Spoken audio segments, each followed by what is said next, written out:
Good afternoon, students. From today we start with Unit 2, and from that Unit 2 section we start with 2.1 Try Again warming up, and from that warming up session we start with Chit Chat session. This is on page number 27. Open your books, students. You can see on that page number 27 Chit Chat session there are 6 questions given, and you have to give the answers according to your experiences. Okay, I am just discussing the questions over here. The answers may be different as the person changes. Chit Chat session चे जे answers असतात ते answers असतात ते person wise change सुद्धा असू शकतात. मी just इथे आता एक छोटंसं डिस्कशन तुमच्याशी करणार आहे. बघा काय म्हटलं त्यांनी. फर्स्ट क्वेश्चन मी रीड करते. What do you like, poems और स्टोरीज?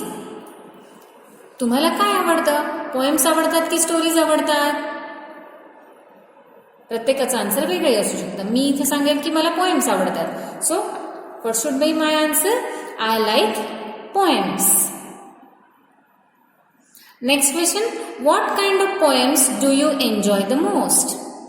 तुम्ही कुठल्या पद्धतीच्या किंवा कोणत्या प्रकारातल्या पोएम्स म्हणजे काय कविता एन्जॉय करता? सगळ्यात जास्त तुम्हाला आवडणाऱ्या पोएम्स कुठल्या आहेत? आता तुम्हाला माहिती आहे की पोएम्समध्ये भरपूर प्रकार असतात. नेचर पोएम्स असतात, हो की नाही. नंतर इन्स्पिरेशनल पोएम्स असतात की ज्यांच्यापासून आपल्याला इन्स्पिरेशन मिळते. नेचर पोएम्स असतात. अशा प्रकारच्या पोएम्स असतात. तर मग ह्या प्रकारांमधल्या पोएम्सपैकी तुम्हाला कुठल्या पद्धतीच्या कोणत्या प्रकारच्या पोएम्स आवडतात? तर मी सांगेल की मला मोटिवेशनल पोएम्स मला आवडतात. की motivational poems inspires me because they convey inspiring messages. कारण त्यांच्यापासून मला इन्स्पिरेशन मिळते. अशा पोएम्स मला आवडतात की ज्यांच्यापासून मला ज्ञान मिळतं आहे, एक प्रेरणा मिळते. अशा पोएम्स मला आवडतात. Do you think poems can inspire us? Yes. मला पोएम्स इन्स्पायर करतात. Yes. Some poems, inspirational poems inspires me. How they inspire me? By giving the inspirational messages. की ते ज्याच्यातनं ते प्रेरणादायी मेसेज आपल्याला देतात, त्या पोएम्स मला आवडतात. Do you remember any such inspiring poem? तुम्हाला अशा प्रकारची इन्स्पायरिंग पोएम आठवते का? तर हो, कारण मला जर इन्स्पिरेशनल पोएम्स आवडतात मी म्हणेल तर मला ते आठवलंही पाहिजे. आणि मला असं वाटतं की आपण इन्स्पिरेशनल पोएम ह्या वर्षी सुद्धा शिकलेलो आहोत, हो की नाही. मग ती कुठली होती सांगा बरं ह्या वर्षाची inspirational poem? Yes, B the best. First poem होती की नाही, डगलस मॅलॉच यांची होती ना ती पोएम. मग तुम्ही आन्सर इथे करू शकता. Yes, the poem that inspired me most is be the best by Douglas Malloch. Next question. When did you learn or listen to it? तुम्ही ही पोएम कधी शिकलात किंवा कधी तुम्ही ऐकली आहे? आपण ही पोएम कधी शिकलो?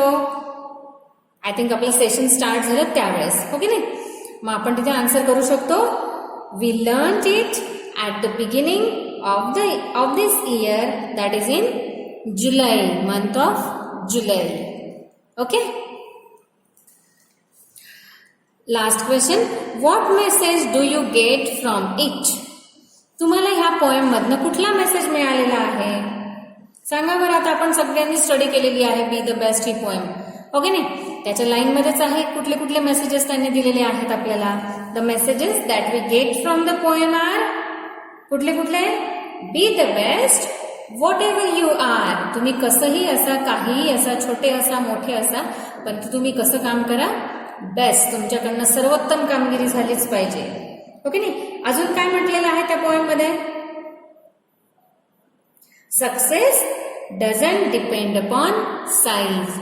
सक्सेस हे कुठल्या साईजवर मिळतं का? छोटा मोठा, मोठ्याला सक्सेस मिळतं आणि छोट्याला सक्सेस मिळत नाही असं काही असतं का? नाही. तर success doesn't depend upon size. आणि अजून काय सांगितलेलं आहे बघा, कॅप्टन्स आणि क्रूजच्या एक्झाम्पलवरनं, learn all works have equal importance. कुठलंही काम छोटं किंवा मोठं, कमी किंवा जास्त दर्जाचं नसतं, तर सगळ्या कामांना काय असतं, इक्वल इम्पॉर्टन्स असतो. सगळी कामं सारखी असतात, आपण फक्त ती केली पाहिजे. अशा प्रकारचे मेसेजेस आपल्याला बी द बेस्ट ह्या पोएममधनं मिळालेले आहेत आणि म्हणूनच मला सुद्धा ती पोएम खूप आवडते. आणि ती पोएम कुठली आहे, तर ती आहे इन्स्पिरेशनल पोएम. ओके ना. ओके, नेक्स्ट बघा, त्यांनी इथे काय म्हटलंय,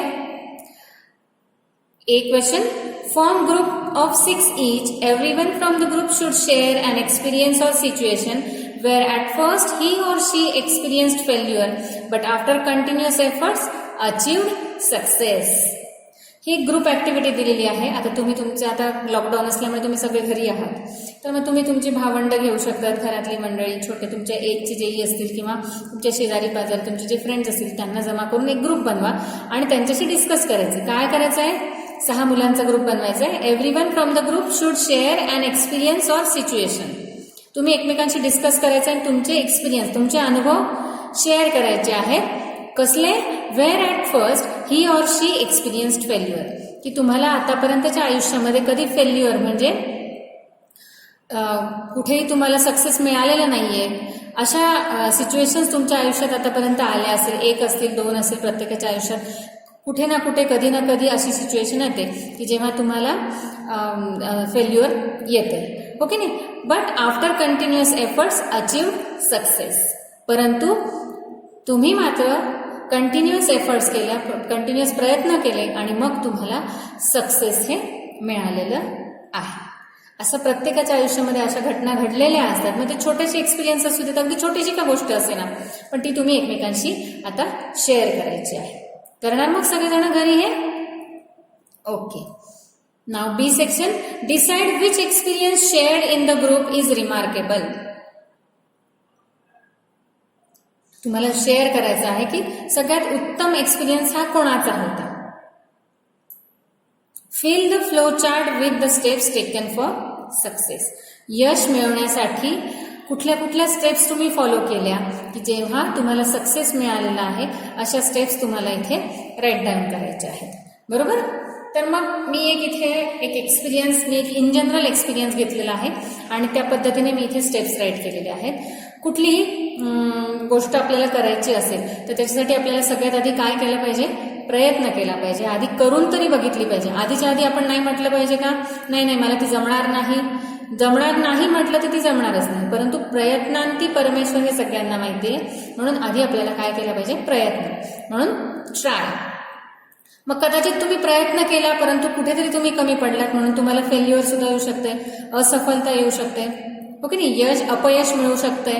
पण मग अपयशाने खचून न जाता तुम्ही काय करतात, वर्क हार्ड, अजून प्रयत्न करतात, अजून मेहनत घेतात आणि मग मेहनत घेतली आणि मग नंतर काय केलं, सेव्हरल अटेम्प्ट्स विथ पेशन्स.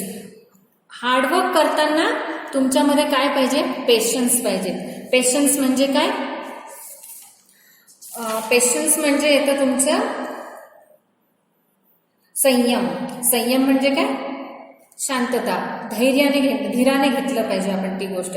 खूप घाई करून चालत नाही किंवा मी एकदा प्रयत्न केला, दुसऱ्यांदा प्रयत्न केला, मला सक्सेस नाही मिळाला, मी सोडून देतो, असं नाही. तर सेव्हरल अटेम्प्ट्स विथ पेशन्स, संयमाने प्रयत्न करणं गरजेचं असतं. प्रयत्नांती परमेश्वर ही गोष्ट फक्त लक्षात ठेवायची. आणि जेव्हा तुम्ही पेशन्स असेल, तुमच्यामध्ये संयम असेल आणि संयमाने जर तुम्ही प्रयत्न करत असाल तर नक्कीच तुम्हाला काय मिळेल, सक्सेस हे मिळणारच आहे. तर मग ह्या सगळ्या स्टेप्स आहेत सक्सेस मिळवण्याच्या, यश मिळवण्यासाठी. एकदा प्रयत्न केले, तुम्हाला अपयश आलं म्हणून खचून जाऊ नका, तर त्याच्यातनं शिका आणि वर्क हार्ड करा. वर्क हार्ड केलं, प्रयत्न केले, पेशन्स ठेवला, संयम ठेवला की मग तुम्हाला 100% सक्सेस हे मिळणारच आहे. आता ही गोष्ट पटवून देण्यासाठी बघा मित्रांनो, या इथे तुम्हाला एक छानशी डायग्राम दिलेली आहे खाली. या इथे छान अशी एक डायग्राम दिलेली आहे. आधी बघूयात आपण त्यांनी त्याच्यात काय म्हटलेलं आहे. काय म्हणतायत बघा, सी द इमेजेस. या इमेजेस बघा. rearrange the right and write the proper line number for each from those given below.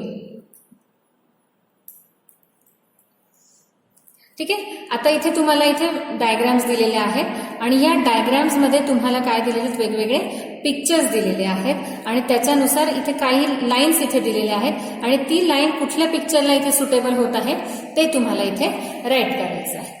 ठीक आहे. आता आपण या इथे पोझिशन बघा, हा वरती चढतोय, हा परत खाली येतोय, हा परत वरती चढतोय, हा परत खाली येतोय, हा पुन्हा वरती चढतोय आणि हा ॲट लास्ट टॉपला पोहोचलेला आहे.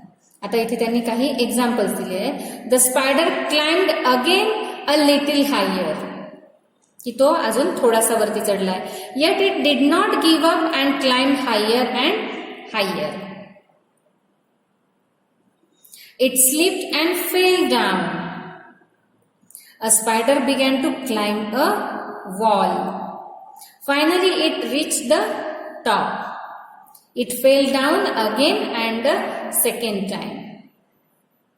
बघा यांनी इथे आता काही नंबर्स लिहायला दिलेले आहेत. यांचं सगळ्यांचं मिनिंग तुम्हाला समजलंय का बघा. The spider climbed again a little higher, म्हणजे तो इथे पुन्हा एकदा चढतो आहे. अ लिटिल हायर, थोडंसं उंच जातोय तो. ओके. नंतर yet it did not give up and climbed higher and higher.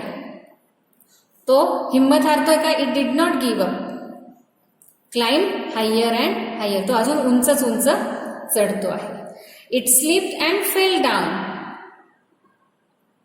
तो काय होतोय, स्लिप झाला आणि पडला आहे. A spider began to climb a wall, तो परत चढायला लागला. Finally it reach the top, शेवटी तो टॉपला पोहोचतो. It fell down again the second time, तो पुन्हा पडतोय दुसऱ्यांदा. बघा मग आता इथे तुम्हाला हे दिलेले आहेत आणि त्याला आपल्याला नंबर्स द्यायचे. The spider climbed again a little higher. याच्यात आधी सुरुवातीचं सेंटेन्स कुठलं आहे बघा. A spider began to climb a wall. बघा इथे सुरुवात केलेली आहे त्याने क्लाइम्बिंग करायला, म्हणून मग याला इथे कुठला नंबर येईल, 4. याला नंबर कोणता येईल, 4. मग त्याच्यानंतर फर्स्ट टाइम बघा. The spider climbed again a little higher. It slipped and fell down. बघा तो दुसऱ्यांदा काय होतोय, पडतो आहे. हो की नाही. तो काय होतो आहे, स्लिप डाऊन, तो स्लिप झाला आहे, पाय घसरला आणि तो पुन्हा पडला आहे. म्हणजे याला कितवा नंबर येणार आहे, 3रा नंबर येणार आहे. It fell down the second time. हा पुन्हा पडलेला आहे बघा. सेकंड टाइम तो पुन्हा पडलेला आहे. मग इथे काय येईल नंबर तुमचा, सॉरी इथे आपण याला आपण दुसरा नंबर देऊयात. कुठला, हा जो आहे याला दुसरा नंबर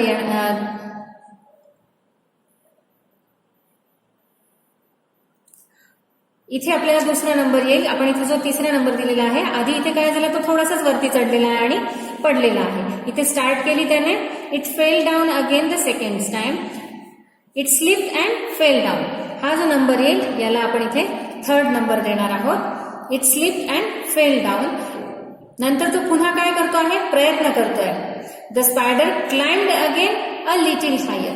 नंतर तो काय होतोय, याच्यापेक्षा थोडासा जास्तीचा वरती सरकतोय, म्हणून इथे याला काय नंबर देणार, 1. ठीक आहे. नंतर पुन्हा तो काय होतोय, second time. It fell down again the second time. हा दुसऱ्यांदा पुन्हा काय होतोय, खाली पडतोय, म्हणून मग याला इथे नंबर काय येणार, 6. It fell down again the second time. Okay नाही. आता उरले 2 and 5th. मग आता बघा. Yet it did not give up and climb higher and higher. बघा तो सेकंड टाइम इथपर्यंत चढला होता, पुन्हा पडला, पुन्हा वरती चढतोय, बरोबर आहे. म्हणून मग इथे कुठला नंबर येईल, eight it did not give up. तो दुसऱ्यांदा पडला पण तो त्याने हिंमत सोडली का, नाही. तो पुन्हा चढतो आहे, म्हणून याला कितवा नंबर येणार आहे, 2. आणि नंतर finally it reach the top. आणि शेवटी तो टॉपला पोहोचतो, म्हणून इथे काय नंबर येणार, 5th. आलं लक्षात. हा इथे स्पायडर घेतलेला आहे आणि स्पायडरच्या चिकाटीची गोष्ट तुम्हाला इथे सांगितलेली आहे. आणि मग बघा तो स्पायडर एकदा थोडंसं चढतो, थोडंसं चढल्यावर पुन्हा पडतोय, पुन्हा प्रयत्न करतो, पुन्हा थोडासा वरती जातो आधीपेक्षा, पुन्हा तो पडतो आहे आणि परत पडल्यानंतर तो पुन्हा ट्राय करतो, पुन्हा वरती चढतो आणि मग मात्र तिसऱ्यांदा मात्र तो बरोबर टॉपला जाऊन पोचतोय. हो की नाही? म्हणजेच त्याने इथे काय केलंय? प्रयत्न केलेले आहे आणि मग त्याला काय मिळालेलं आहे? सक्सेस मिळालेलं आहे.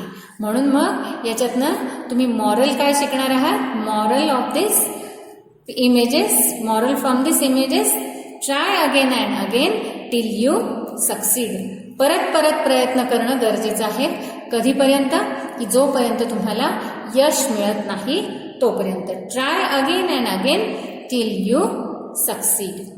आलं मग लक्षात? ठीक आहे. ह्या सेक्शनमधले चिटचॅट सेशनचे जे आन्सर्स आहेत ते तुम्ही तुमच्या मनाने तुमच्या नोटबुकमध्ये राईट करायचे आहेत. करणार मग सगळे? आणि बाकीचा हा जो चार्ट आहे तो तुम्ही तुमच्या नोटबुकमध्ये राईट करायचा आहे. ठीक आहे? Okay, bye, have a good day.